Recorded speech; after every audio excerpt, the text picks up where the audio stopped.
আসসালামু আলাইকুম everyone, welcome back to my channel R K cooking studio. আজকে পর্বে তৈরি করে দেখাবো খুবই স্বাস্থ্যসম্মত মজাদার একটি পুডিং রেসিপি। তৈরি করছি ডাবের পুডিং। তৈরি করা খুবই সহজ, তো চলুন ঝটপট দেখে নেওয়া যাক। ডাবের পুডিং তৈরি করার জন্য আমি এখানে ডাবের পানি নিয়ে নিচ্ছি 2 কাপের মতো। আমি একটু মেপে নিচ্ছি। আর অবশ্যই কচি ডাবের পানি নিতে হবে, আর ডাবটা একদম কচিও হবে না, আবার ঝুনা নারকেলও হবে না। অর্থাৎ ডাবটা এমন হবে যার ভেতরে কিছুটা আঁশ হয়েছে, অর্থাৎ হালকা নারকেল দানা বেঁধেছে, এরকম কচি ডাব নিতে হবে। এই ডাবের পানিতে নিয়ে নিয়েছি 4 টেবিল চামচের মতো চিনি। তবে আপনারা একটু বেশি মিষ্টি খেতে চাইলে আর একটু চিনির পরিমাণ বাড়িয়ে নিতে পারেন। নিয়ে নিচ্ছি 2 চা চামচ পরিমাণ আগার আগার পাউডার। চেষ্টা করবেন একটু ভালো ব্র্যান্ডের আগার আগার পাউডারটা নিতে।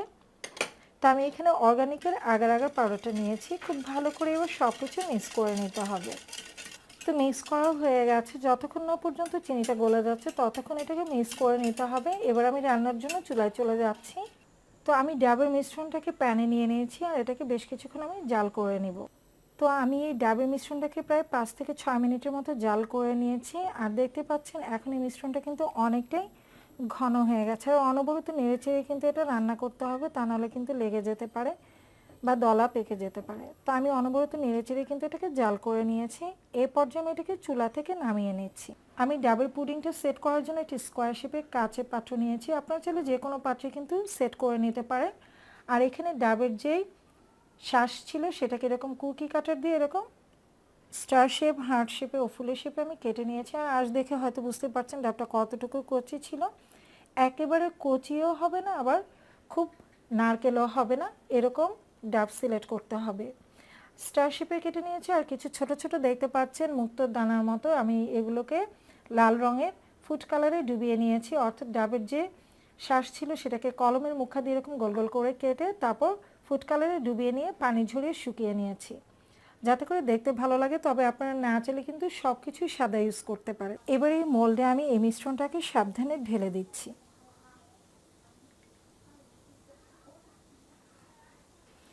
আর ভিউয়ার্স, যে বাবলসগুলো উঠেছে সেগুলো আপনারা চামচের সাহায্যে একটু মিলিয়ে দিবেন, এতে করে পুডিংটা দেখতে ভালো লাগবে। তো আমি বাবলসগুলো একটু মিলিয়ে দিচ্ছি।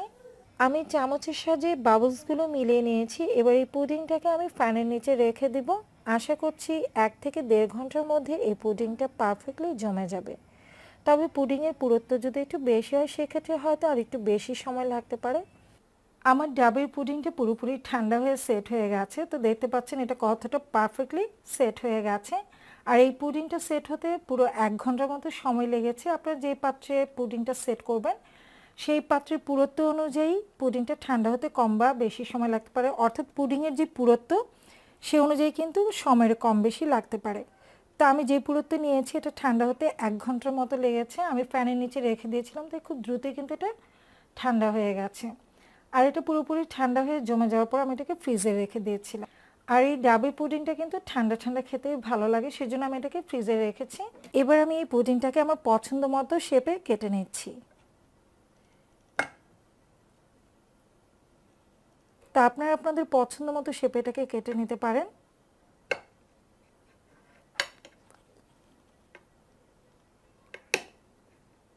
কেটে নেওয়া হয়ে গেছে। এবার আমি সাবধানে এটা তুলে নিচ্ছি।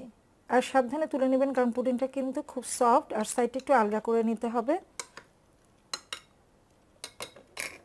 তো দেখতে পাচ্ছেন কতটা পারফেক্টলি কিন্তু পুডিংটা জমেছে। দেখতে কিন্তু বেশ সুন্দর লাগছে। আমি যেহেতু একটু রেড কালার ইউজ করেছি, তো আপনারা চাইলে পুরো সাদা কালার দিয়ে কিন্তু এই ডাবের পুডিংটা তৈরি করে নিতে পারেন।